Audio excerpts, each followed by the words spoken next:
Tom Piotrowski over at CommSec. How are we looking today, Tom?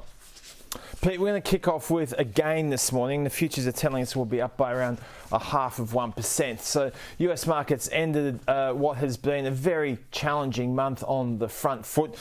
We've still got minutes remaining in the session, but we've got the S&P 500 up by around 0.2%, the Nasdaq up by 0.5%, the Dow Jones up by around 0.4%. But just to contrast that with the performance in monthly terms, the technology benchmark down by around 3%, the S&P 500 down by about 2.3%, and the Dow Jones down roughly 1.5%.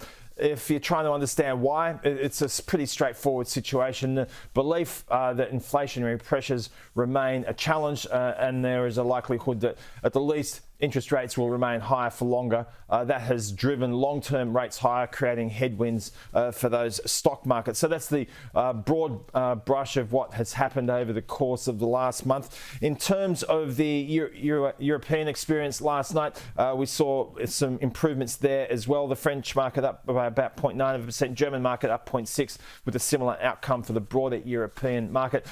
Investors in Europe were comforted by a moderation in European inflation over the course of the last month. So that was a key to those gains. In the local picture today, we haven't got that much in the way of economic news, building approvals to look at. But in terms of the next couple of days, Pete, the focus will be squarely on the US because there is an interest rate decision looming in the next session. And then there's a raft of economic news that turns around the fortunes of the employment market, which are so central to what happens with interest rates. So it's a busy back half of the week.